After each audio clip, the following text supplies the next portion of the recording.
Assalamualaikum warahmatullahi wabarakatuh. Perkenalkan, kami dari kelompok 2. Pada video ini kami akan menjelaskan mengenai manajemen berbasis sekolah. Pertama-tama saya akan memperkenalkan anggota kami, yaitu pertama ada Ahmad Baidowi, yang kedua ada saya sendiri Aulia Khairunisa sebagai moderator, yang ketiga Robit Himami, dan yang terakhir Elsa Soraya Firdaus. Materi yang pertama akan dibawakan oleh pembicara satu, yaitu Robit Himami. Dipersilahkan. Baik, terima kasih. Manajemen berbasis sekolah atau MBS sebagai suatu konsep memiliki istilah banyak arti, bergantung pada orang yang mengartikannya. Istilah manajemen sekolah acap kali disandingkan dengan istilah administrasi sekolah. Istilah manajemen dan administrasi mempunyai fungsi yang sama. Karena itu, perbedaan kedua istilah tersebut tidak konsisten dan tidak signifikan. Terdapat 3 pandangan berbeda. Yang pertama, mengartikan administrasi lebih luas daripada manajemen. Yang kedua, melihat manajemen lebih luas daripada administrasi. Yang ketiga, pandangan yang menganggap bahwa manajemen identik dengan administrasi. Manajemen berbasis sekolah atau MBS adalah proses mengelola sumber daya secara efektif untuk mencapai tujuan yang memberikan otonomi lebih besar kepada sekolah dan mendorong pengambilan keputusan partisipatif secara langsung semua komponen warga sekolah, yaitu kepala sekolah, guru, siswa, orang tua, dan masyarakat.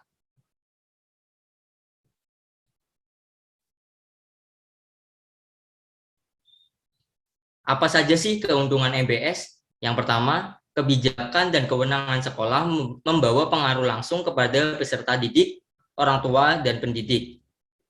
Yang kedua, bertujuan bagaimana memanfaatkan sumber daya lokal. Yang ketiga, efektif dalam melakukan pembinaan peserta didik, seperti kehadiran, hasil belajar, tingkat pengulangan, tingkat putus sekolah, moral pendidik, dan iklim sekolah.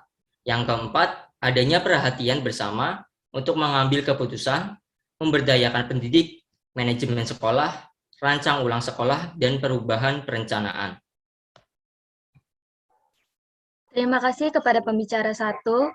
Selanjutnya kepada pembicara 2 untuk menyampaikan materi, yaitu Elsa Soraya Firdaus. Dipersilahkan. Strategi implementasi MBS. Esensi MBS adalah otonomi daerah sekolah dan pengambilan keputusan partisipatif untuk mencapai sasaran mutu sekolah. Otonomi sekolah adalah kewenangan sekolah untuk mengatur dan mengurus kepentingan warga sekolah menurut prakarsa sendiri berdasarkan aspirasi warga sekolah sesuai dengan perundang-undangan pendidikan nasional yang berlaku.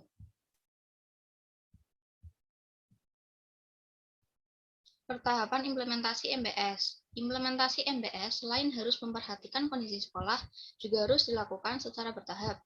Penerapannya memerlukan beberapa perubahan terhadap aspek seperti keuangan, ketenagaan, kurikulum, sarana, prasarana, serta partisipasi masyarakat.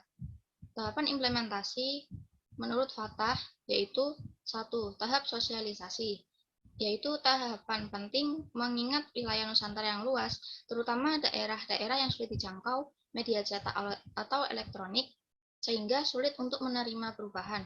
Maka sosialisasi sangat diprioritaskan dalam hal ini.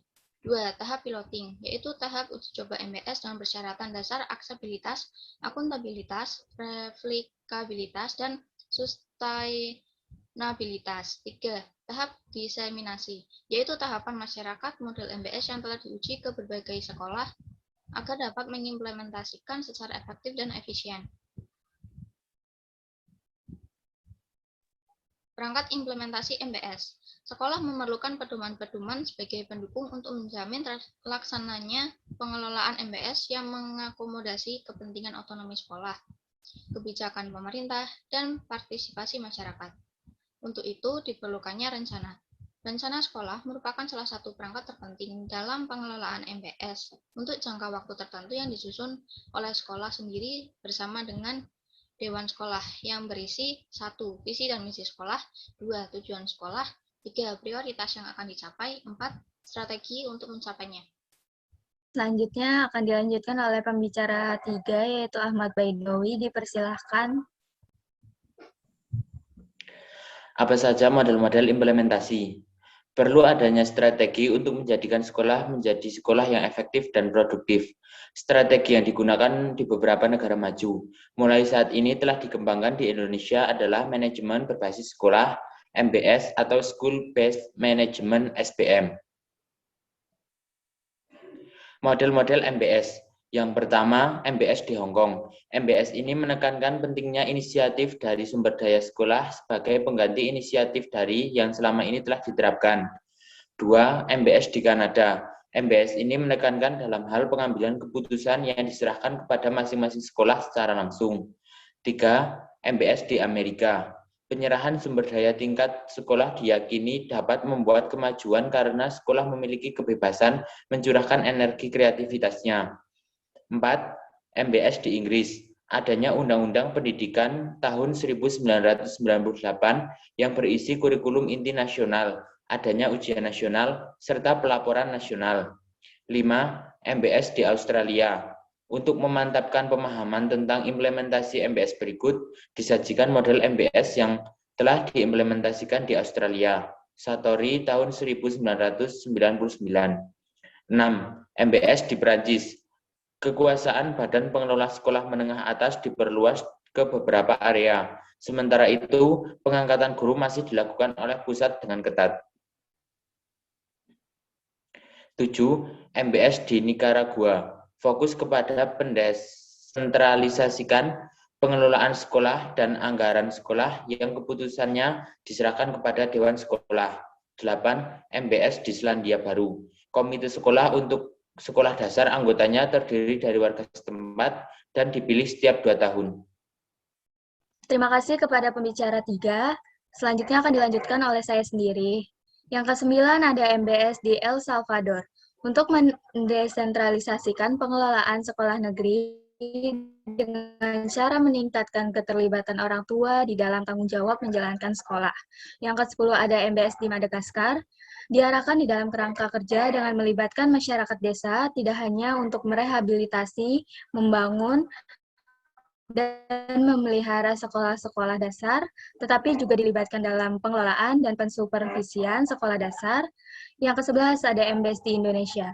Model manajemen yang memberikan otonomi lebih besar kepada sekolah, fleksibilitas kepada sekolah, dan mendorong partisipasi secara langsung warga sekolah dan masyarakat untuk meningkatkan mutu sekolah berdasarkan kebijakan pendidikan nasional serta peraturan perundang-undangan yang berlaku. Kurang lebihnya itu saja materi yang dapat kami sampaikan. Wabillahi taufiq wal hidayah. Wassalamualaikum warahmatullahi wabarakatuh.